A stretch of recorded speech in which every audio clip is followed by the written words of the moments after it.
Welcome to First Parish Church in Waltham. We're glad that you are here. Whoever you are, wherever you are on life's journey, you're welcome here. My name's Walter Beebe Center. I serve as the Property Commissioner on the Board of Managers. My pronouns are he, him. I'm 6'2", balding with a white beard, and today I'm wearing jeans and a white shirt. Here are this week's announcements.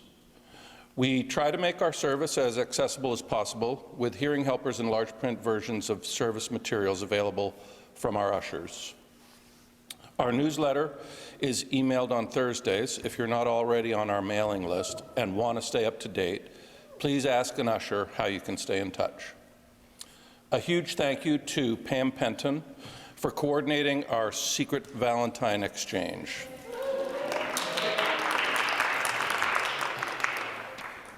We had snow for the last 2 weeks, so please remember to pick up your Valentine today during coffee hour. The adult faith formation class meets at 12 noon today over Zoom and in person. For more information, please speak with April Rosario.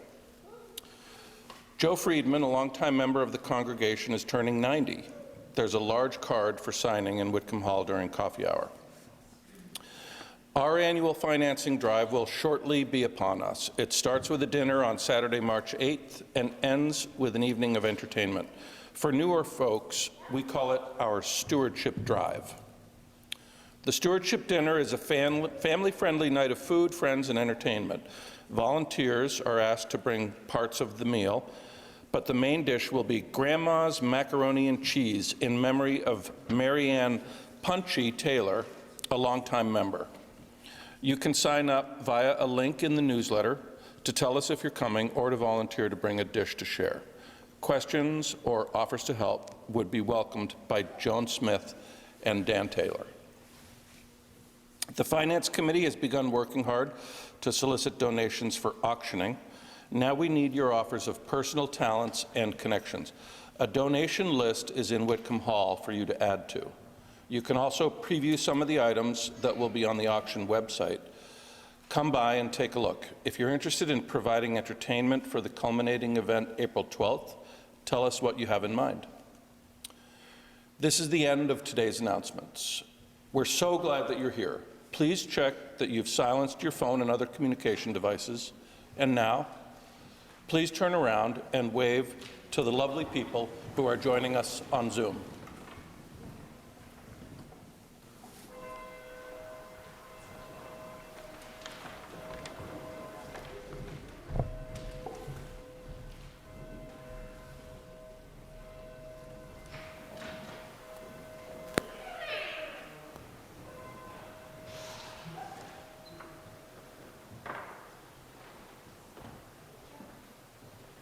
Sue, you are so good at that bell ringing. You should watch her. She's got all of her muscles involved. It's a real cardiovascular resistance exercise event. It's awesome. So, good morning, everybody. It's so great to be here in person, gathered in the sanctuary, and have you heard the birds singing? They're singing their spring songs. They know it's coming. And hope the ice melts soon, huh? Welcome to First Parish in Waltham, a Unitarian Universalist congregation with a liberal faith tradition. We extend a special welcome this morning to visitors, especially if you're joining for the first or second time. Wherever you are on your spiritual journey or personal exploration, however you identify, you are welcome here. You belong. My name is Michael Carmody. I'm in my late 60s. I've got gray hair, and I'm wearing a black turtleneck sweater. You know, when I get up, and I've probably said this before, I put on something black, I tend to go and put on just the rest in black, so I'm all in black. It's kind of Johnny Cash, that's all, whatever. Today's service is a member-led service. If you're not sure, I think our settled minister, Reverend Elka, is expected to return next week. So fasten your seatbelts for a member-led service. As you may know, the theme of services this month in February is inclusion. And you think about that word, inclusion. Who knew that all that word represents would be under attack at the highest levels of government and by political extremists? Who would have imagined that diversity and equity inclusion programs face such political pressure and now have been eliminated entirely by those who view it as a woke agenda from the radical left? There's a good reason for concern. And concern is probably an understated emotion for some. For some, it may be fear, trepidation, or even dread. The Unitarian Universalist Association, our national organization, remains committed to creating inclusive religious communities that welcome all people. And they have a mission statement that includes many things. But I'd like to go off and just express something, I think, a visualization allegory, if you will. And it may be helpful to close your eyes and think about this. Imagine yourself an artisan, and you're working on a mosaic, perhaps for a mosque or someplace like the Dome of the Rock or the Taj Mahal. A beautiful mosaic. And it includes, you start with fashioning clay tiles of different colors, of different sizes and shapes, some triangular, some square, some other polygons. And then you fit them together. You include them, you line them up, and what you're left with, what is finished, are tiles that are complementary. They contrast. They benefit each other. They are all together an inclusive experience. Inclusion is a human right. If inclusion is under assault by our leaders at the highest level, then we are part of the resistance to preserve, nurture, and grow what we know makes us a beloved community, to comfort those who are threatened, to embrace those who are ostracized, and to love those who are marginalized. Beloved community, we say this often, or from time to time. The words were popularized by Martin Luther King Jr. It describes a society based on justice, equality, and love for all people. According to the King Center, quote, Dr. King's beloved community is a global vision in which all people can share in the wealth of the earth. Racism and all forms of discrimination, bigotry, and prejudice will be replaced by an all-inclusive spirit of sisterhood and brotherhood. Our opening words this morning, besides what I've just said, are from the Reverend Tess Baumberger and is titled, Less Beautiful Without You. This place would be less beautiful without you. Muslim, Christian, Buddhist, Jew, Hindu, humanist, and earth-centered too. This place would be less beautiful without you.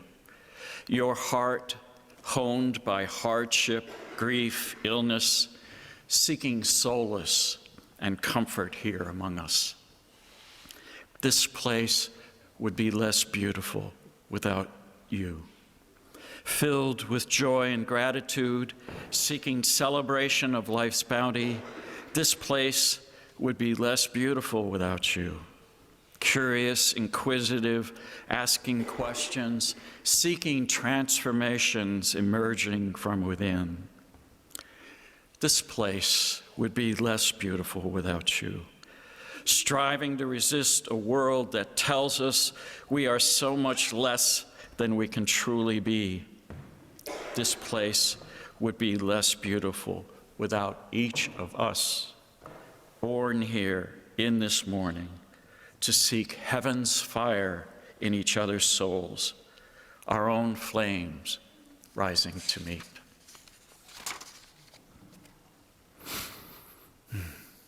A flame within a chalice is a symbol of our Unitarian Universalist faith tradition, creating a reverent space for reflection, prayer, meditation, and song. This morning, Lulu Savage and her daughter Hazel May will lead us in our chalice lighting.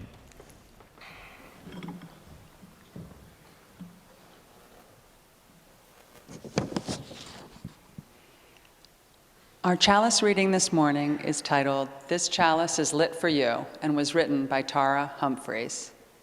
You got it, baby. Whether you are, you got it, baby. Blow out the candle.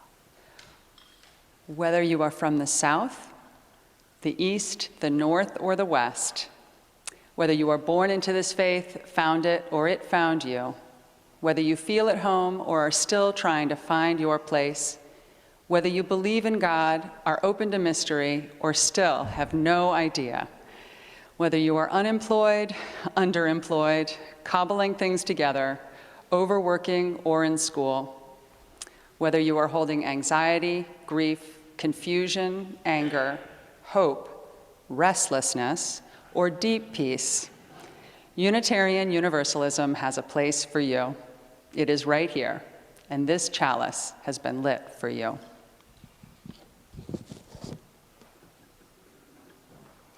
Thank you, Lulu and Hazel May. Please rise in body or spirit now to sing our opening hymn this morning.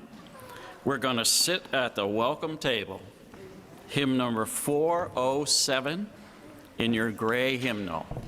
We're going to sit at the welcome table.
Thank you, Kay on the uke.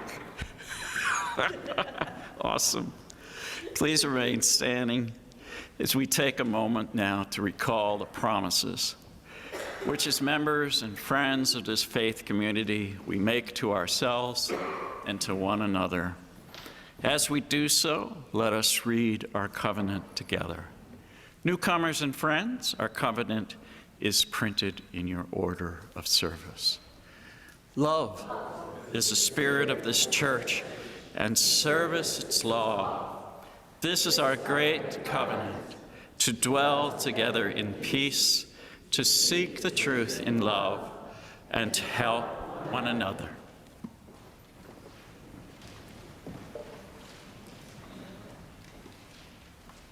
Good morning, everybody. Good morning. My name is April Rosario. My pronouns are she, her. I'm the director of faith formation here at Earth Parent, and I'm so excited to be with all of you today. Now, as Michael mentioned, all month long we have been exploring the theme of inclusion. So with that in mind, I want to tell you one of my favorite stories. This story, as far as I can tell, and as far as Google helped me out with, is originally a Polynesian tradition story. But, like so many things lost to time, it has been molded and adapted and things have been added. So really, it's an April version of a story. And it starts like so many of my favorites do. It starts with once upon a time, long, long, long ago, there was a village that was built right on the edge of the ocean. The homes were constructed on pillars. Now, this village, like so many others, had been on a roller coaster recently. It had had its ups and its downs, its highs and its lows. At the moment, it was in a low spot, and the people of the village had been popular. One of the houses had been listed. One day, the pillars that supported the house were having a conversation.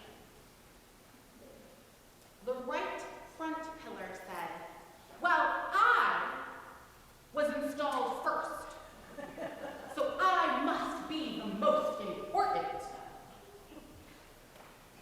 The rest of the pillars said, "What? If we weren't here, you'd just be a post in the sand."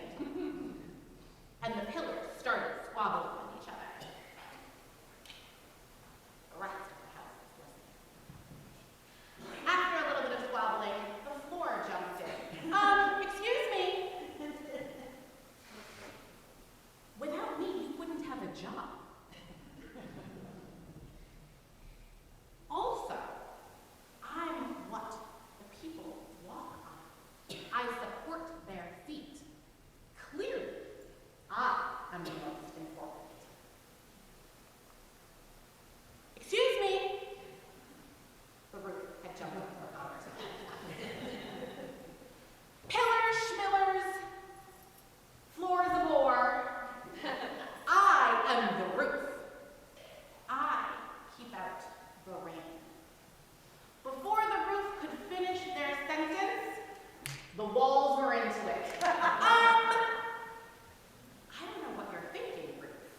day on. That they would no longer argue about who was more important, for they were all important, all needed, and all vital.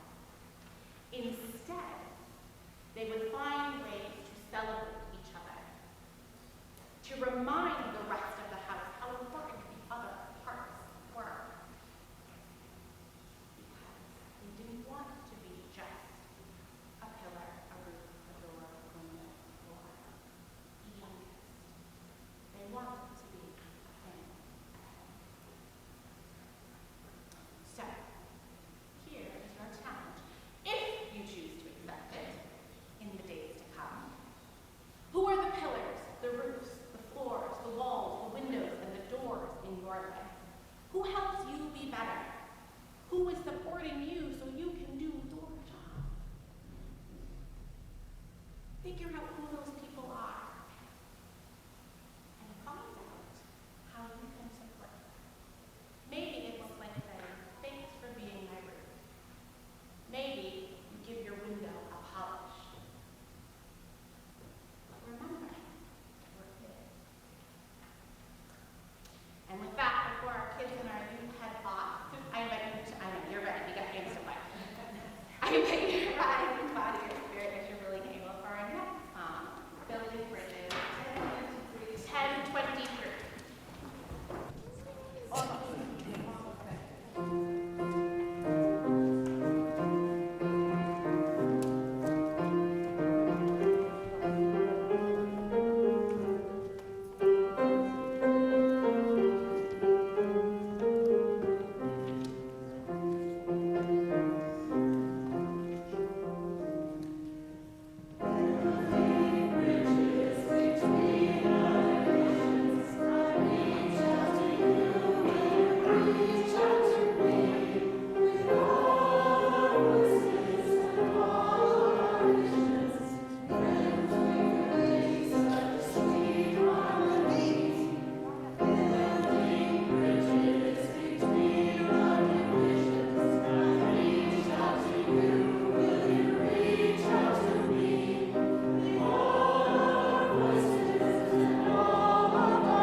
Good morning.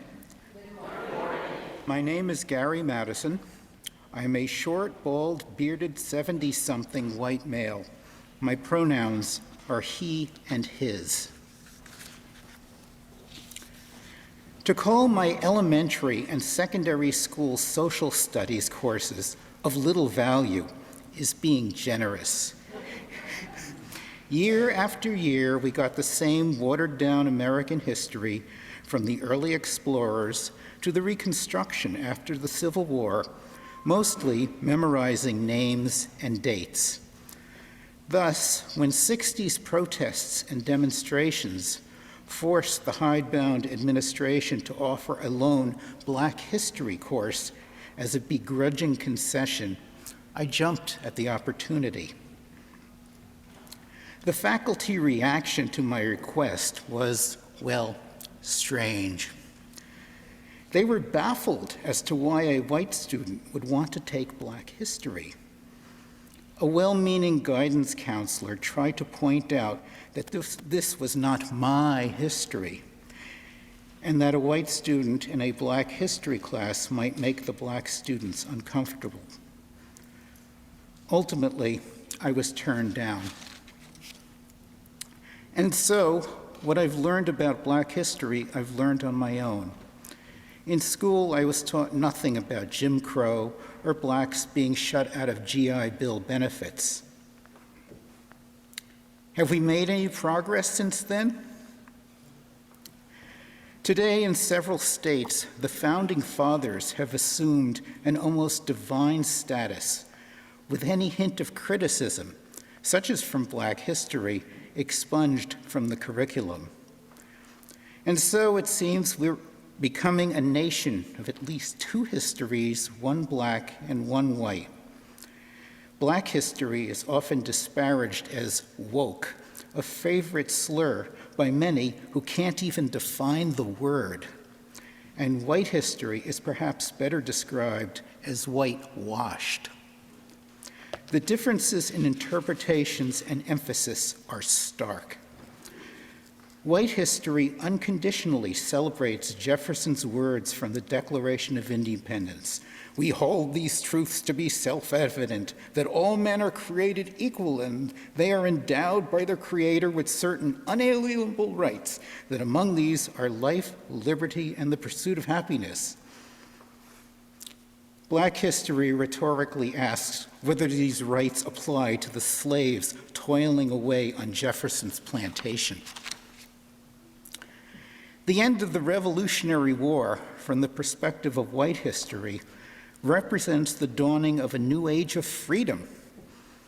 Black history informs us that George Washington and James Madison angrily demanded the British capture and return their runaway slaves, calling it scandalous and a grave injustice when the British refused. In white history, the Civil War was as much about states' rights as about slavery. Still, many claim the war was purely about states' rights, to which Black history points to the Fugitive Slave Law, a clearly pro-slavery, anti-states' rights act, except for those who wish to claim states' rights only applies to slave states.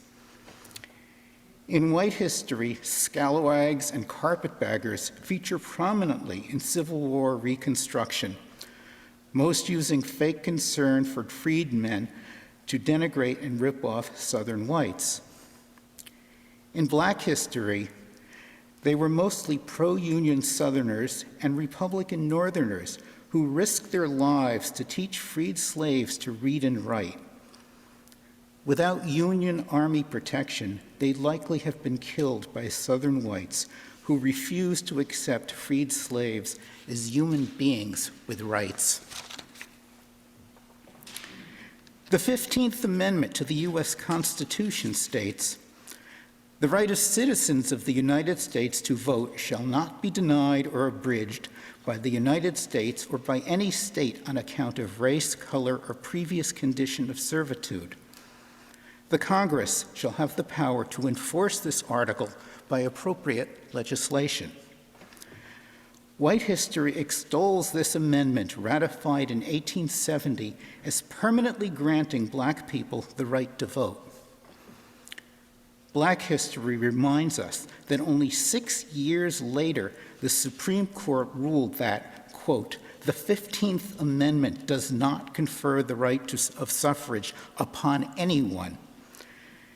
And based upon a claimed uncertain meaning of appropriate legislation, the court declared the enforcement part unconstitutional and that, quote, "Congress does not have the power to seek punishment for the denial of voting rights on any grounds." The result was more than 80 years of Jim Crow, where a Black person merely attempting to vote could get lynched. White history celebrates the GI Bill that provided many generous benefits to returning World War II veterans. Black history points out the discrimination against Black veterans, particularly in housing loans, where banks and real estate agents refused to provide mortgages to Black veterans. Black veterans were also denied the opportunity to attend predominantly white colleges. All of the above Black history claims are readily confirmable historical facts whose teaching in some states can get you fired and possibly prosecuted. Black K through 12 students are generally taught white history and learn Black history only if they have the determination to personally pursue it. With rare exceptions, white students are taught little, if anything, about Black history. Many, including some teachers, consider Black history all fake. During Black History Month, we ponder, how can a country make rational decisions when people are ignorant of so much history?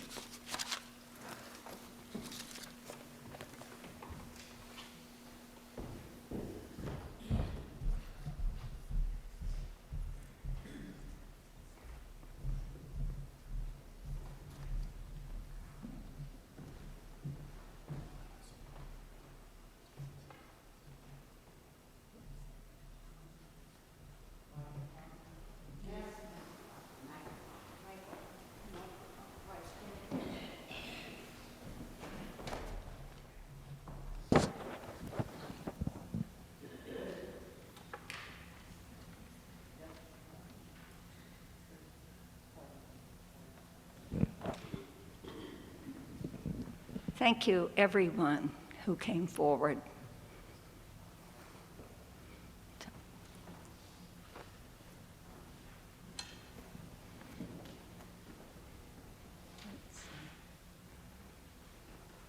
B. Oh, I think this is live. I'm good. Thank you, Nancy.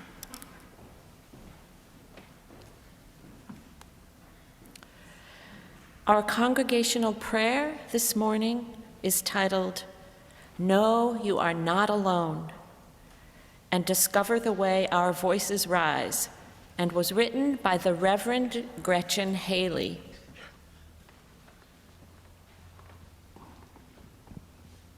For this one moment, know only that you are loved,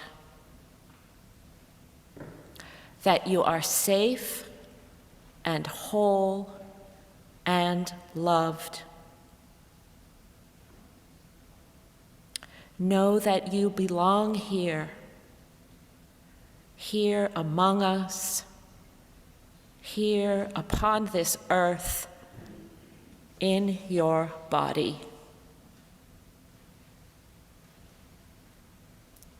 However tired or broken your heart may be, whatever fear, disappointment, or anger you carry, for this hour, know you are not alone. Feel the presence of others surrounding you, breathing beside you and with you.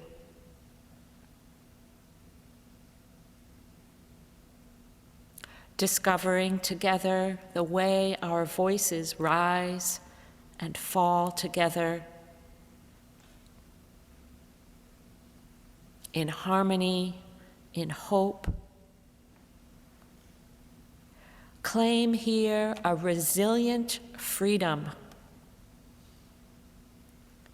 the choice for love, for light, to live with joy and gratitude, and praise as a form of resistance.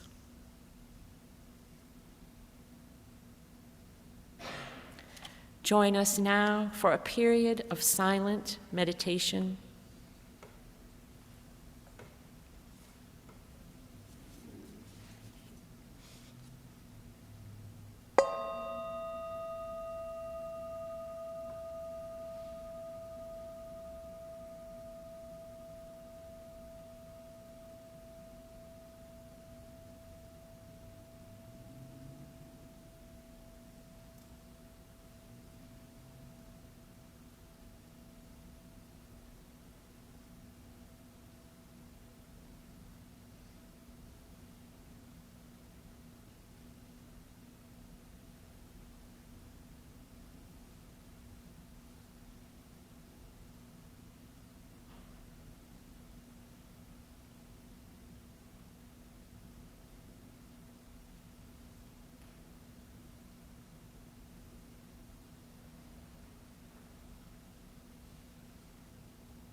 I'm presenting the invitation to generosity.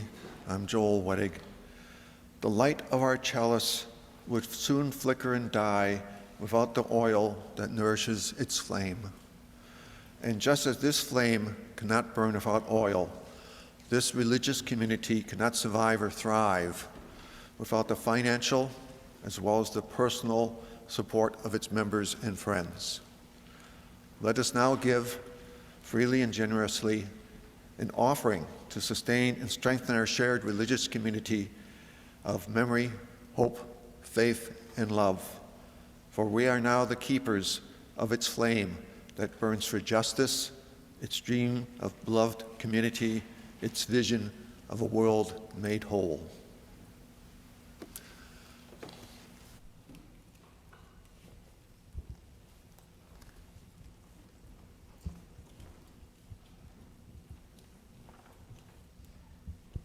Maybe we can do a sound check. Oh, it sounds good. Just a little bit about this song, Being Green, written by Joe Raposo, who wrote and also performed on Sesame Street. Wrote this song to be sung by Kermit the Frog, who was someone that was not comfortable with his skin color. And through the process of the song, kind of figures it out.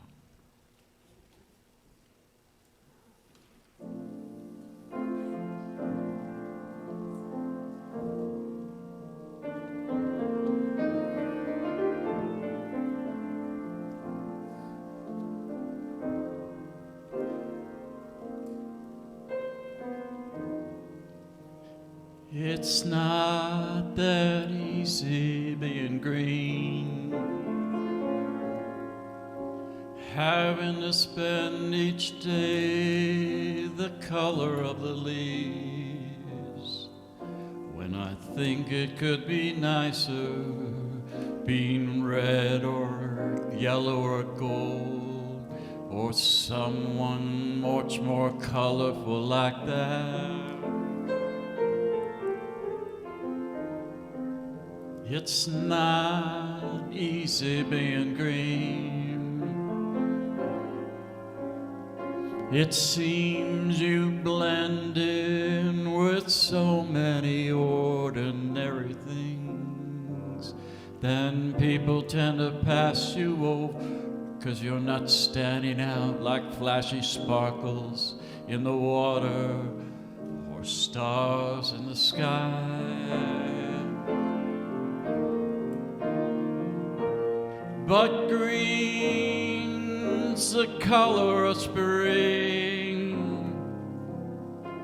and green can be cool and friendly like, and green can be big like a mountain, or important like a river, or tall like a tree. Green is all there is to be. It could make you wonder why, but why wonder, I am green, and it'll define, I think it's what I want to be.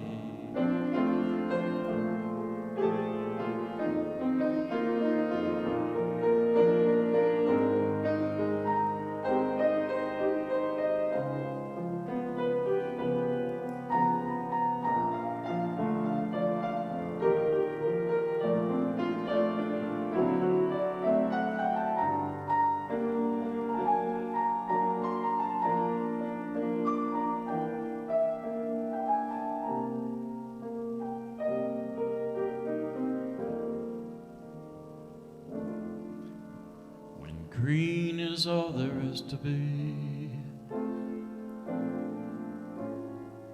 It could make you wonder why, but why wonder,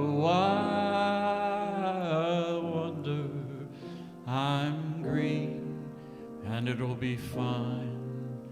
I'm beautiful, and I think it's what I want to be.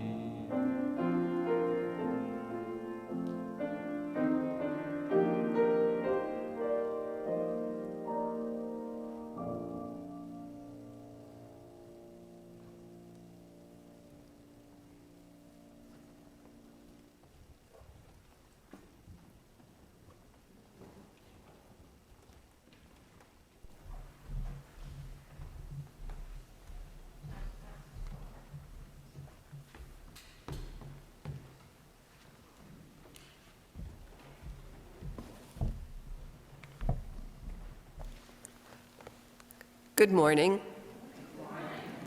I'm Marty Ahrens, a 68-year-old white woman wearing black jeans and a light blue turtleneck.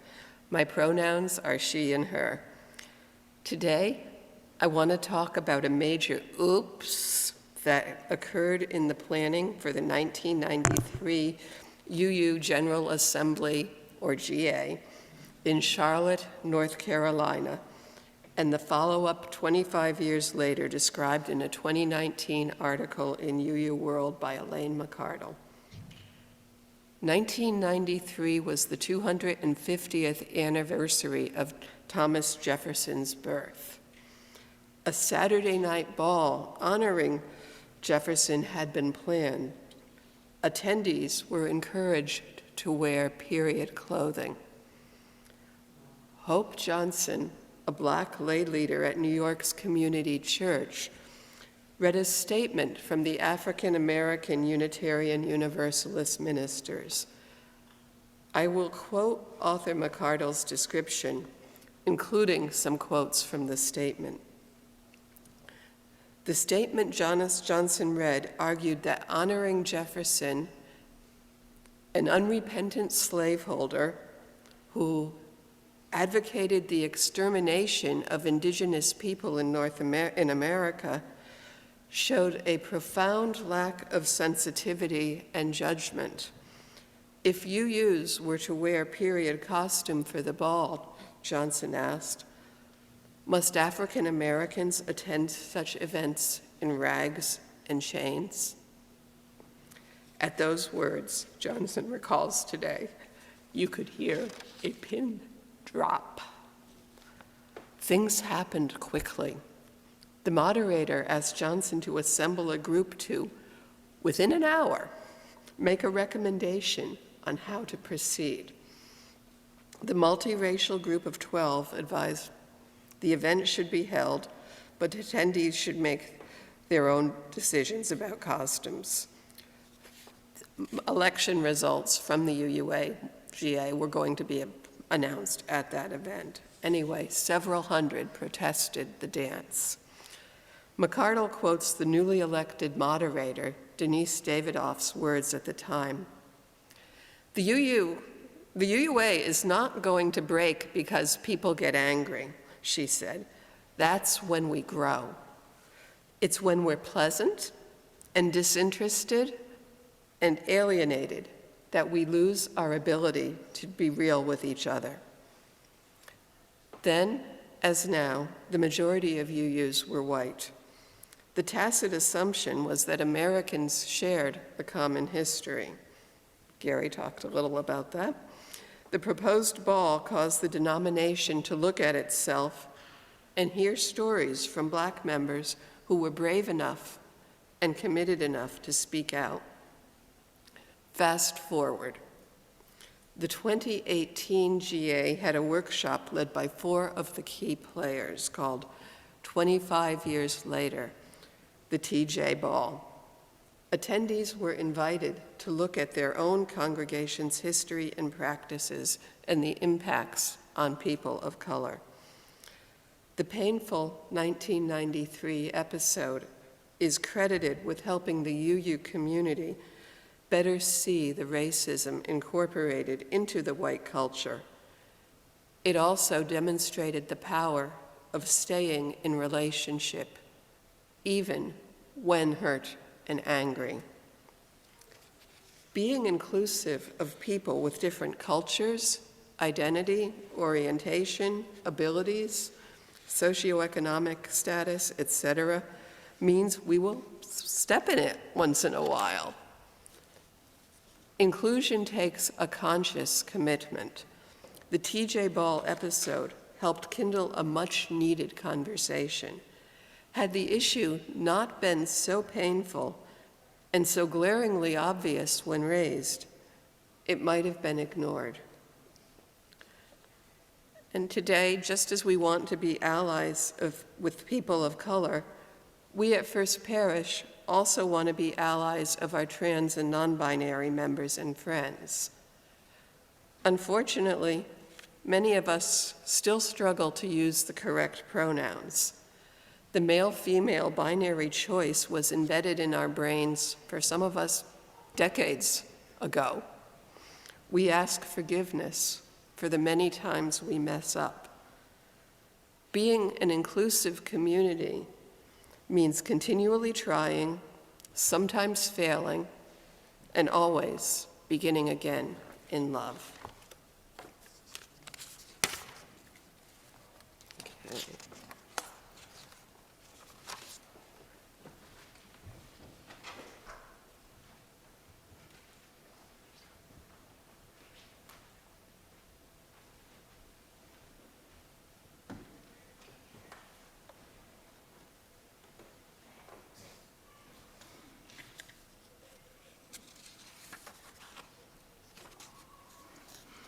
More good mornings. I'm Karen Klein. I'm an 88-year-old white woman with grayish-white hair, and I am wearing a red jacket, black pants, and hiking boots because there's still a lot of snow and ice around. The story I'm going to tell, the homily, is titled, "Whose Story Is It?"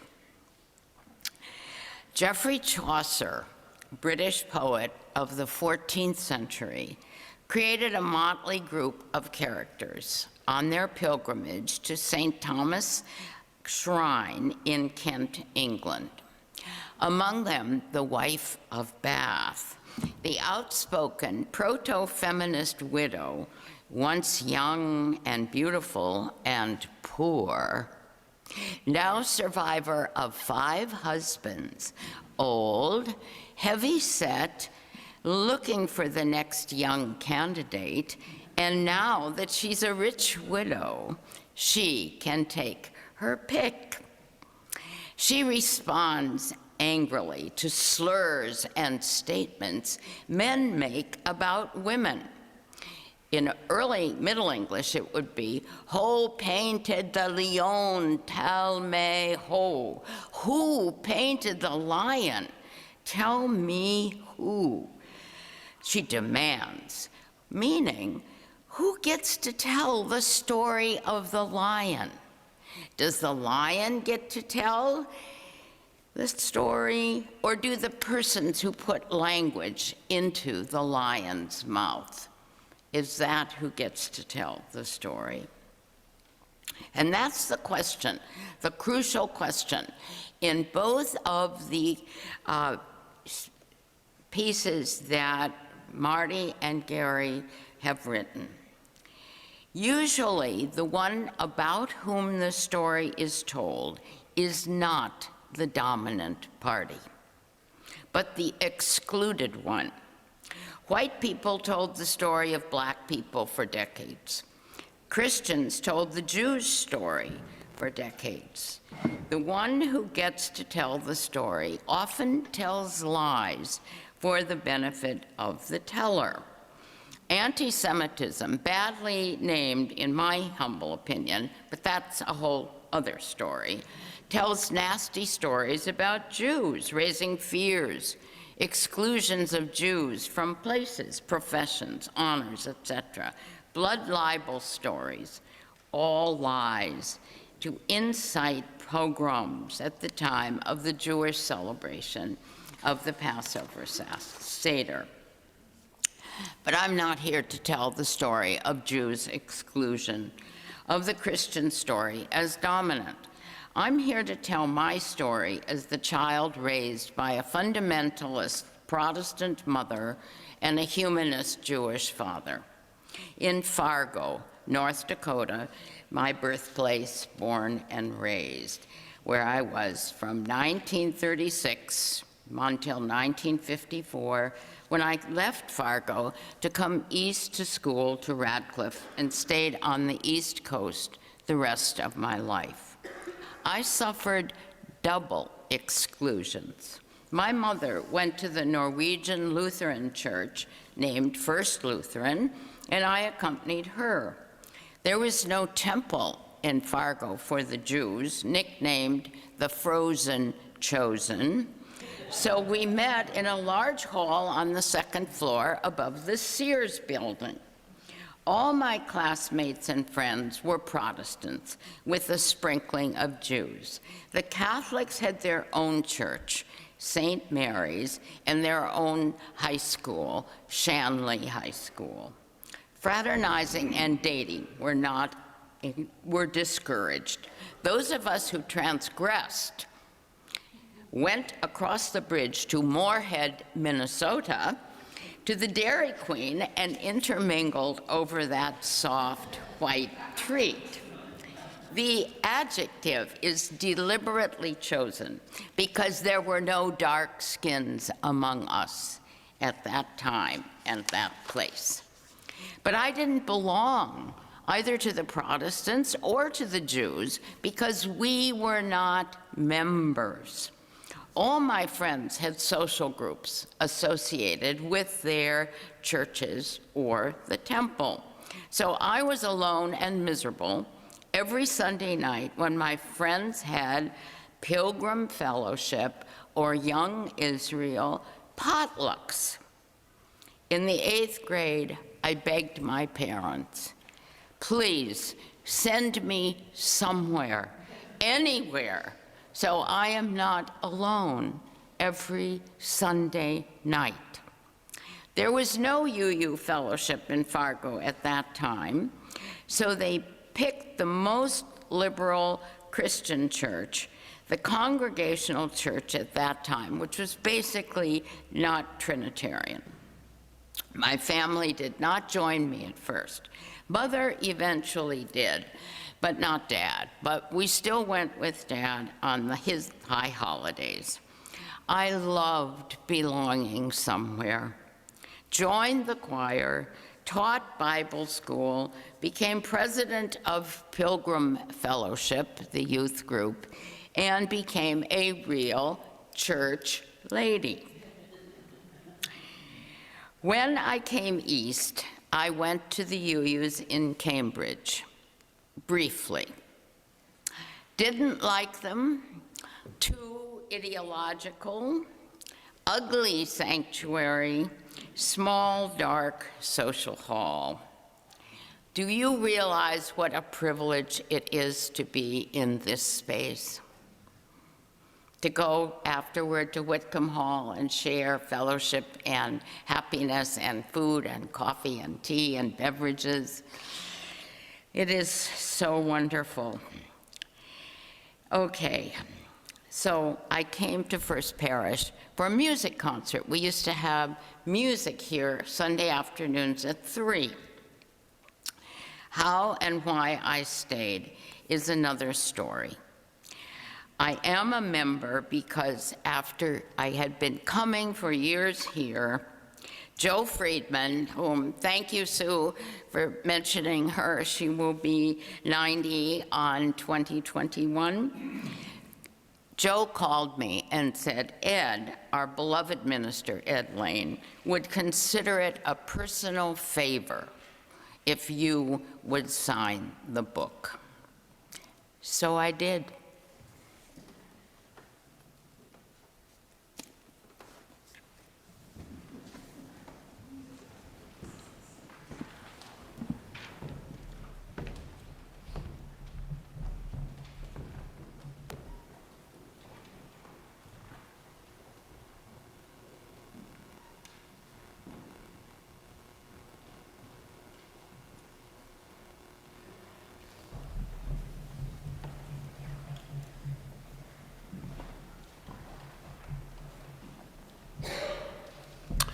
Good morning.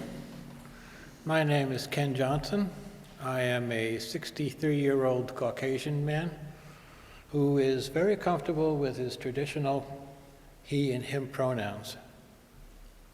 Today I'm wearing a green shirt and khaki pants with my favorite hiking sneakers.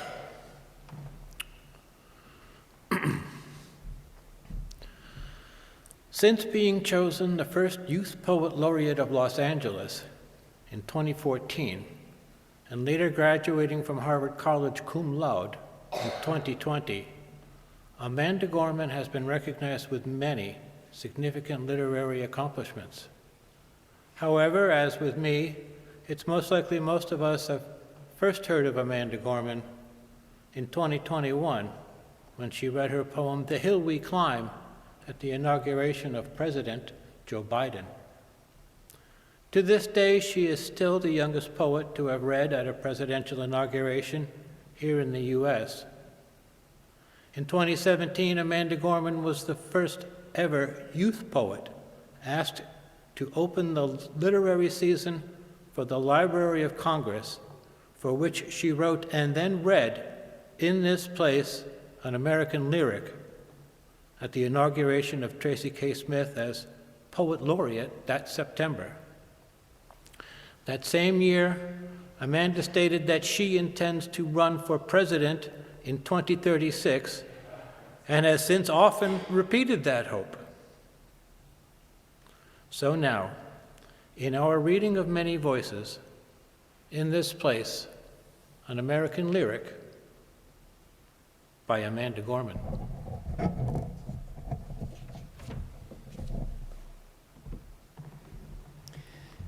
There's a poem in this place, in the footfalls in the halls, in the quiet beat of the seats.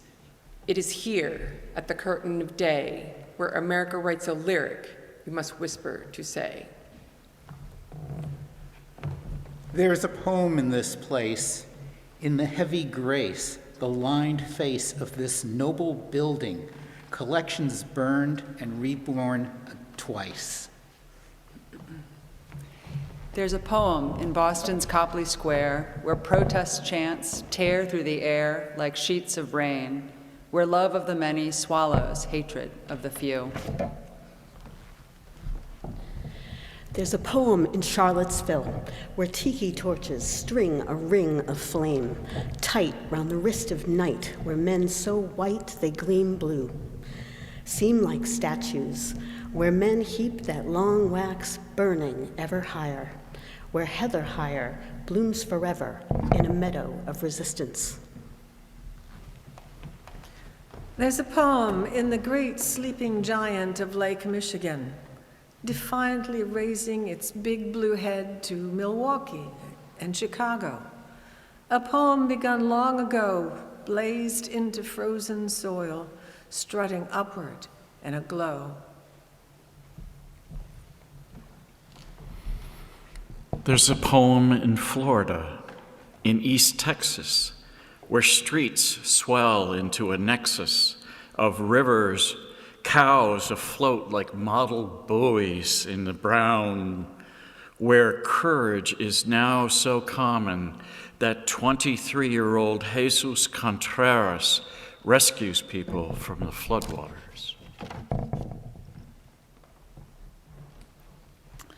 There's a poem in Los Angeles, yawning wide as the Pacific tide, where a single mother swelters in a windowless classroom, teaching Black and brown students in Watts to spell out their thoughts to her daughter, so her daughter might write this poem for you.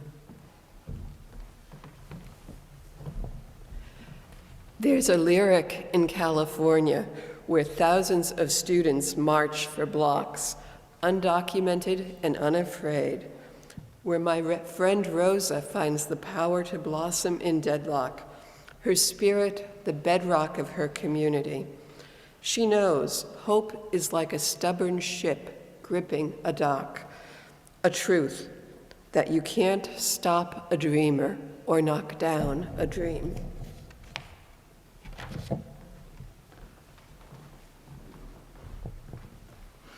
How could this not be her city?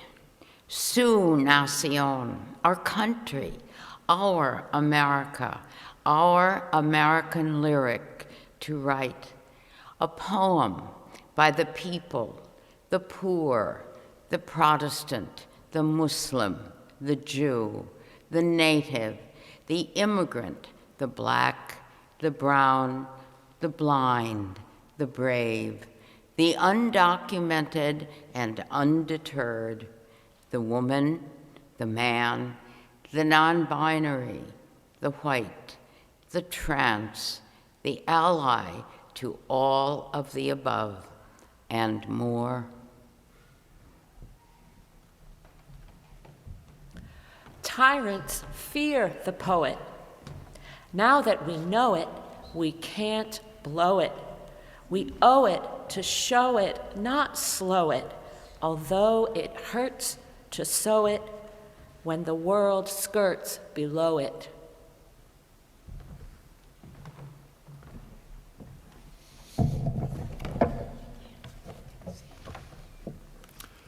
Hope, we must bestow it, like a wick in the poet, so it can grow lit, bring with it stories to rewrite. The story of a Texas city depleted but not defeated, a history written that need not be repeated, a nation composed but not yet completed.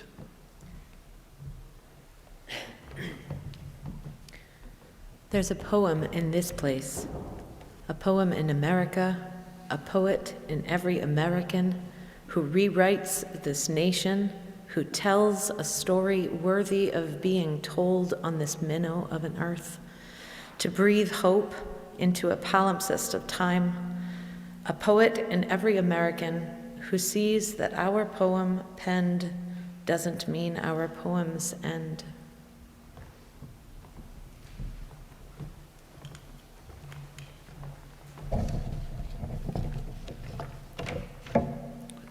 There's a place where this poem dwells. It is here, it is now, in the yellow song of dawn's bell, where we write an American lyric we are just beginning to tell.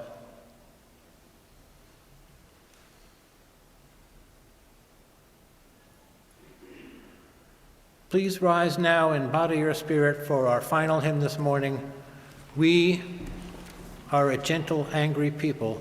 Number 170 in your gray hymnal. Hymn number 170.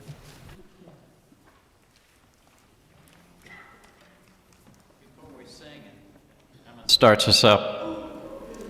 Thank you. This was unplanned. This was a song originally. We are a gentle, angry people, and it was written in 1978. By Holly Near after the assassination of Harvey Milk and Moscone, I forget his name, but they were assassinated, and she wrote this song, and it became immediately an anthem for the LGBTQ community. So Emma, if you would start.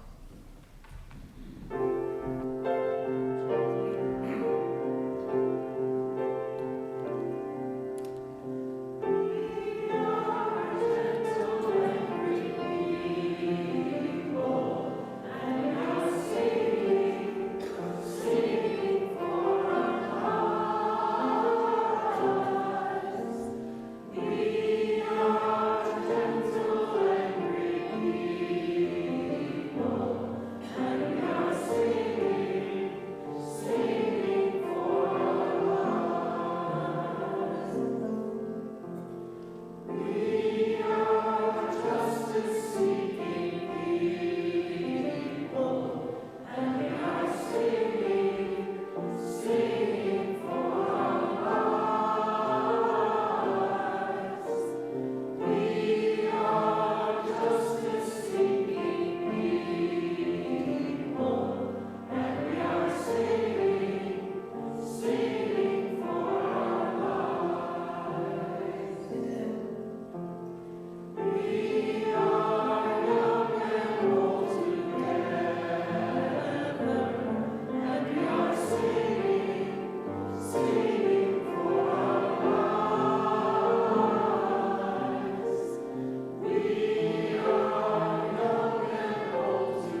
Our closing words this morning are titled, Be About the Work, and was written by Andrea Hawkins Camper.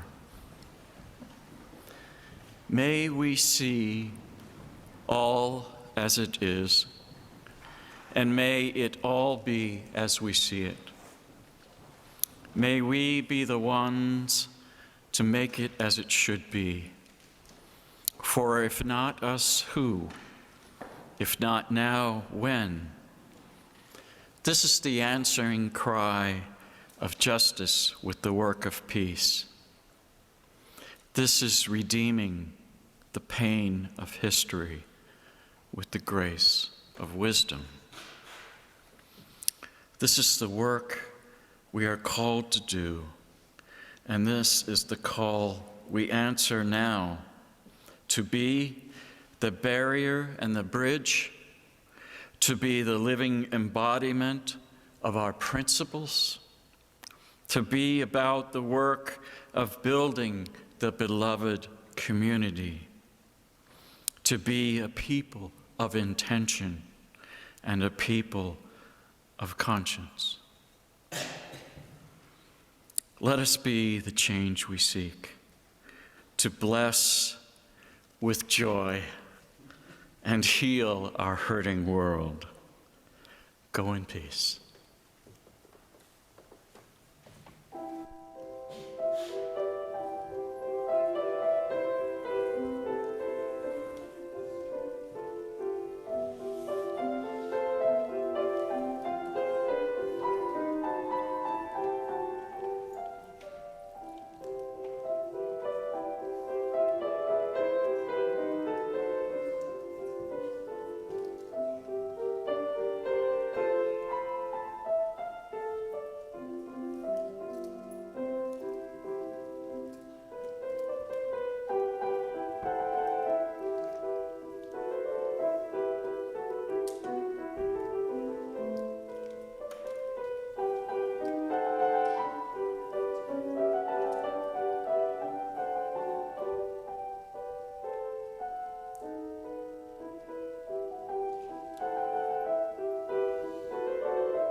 Hi.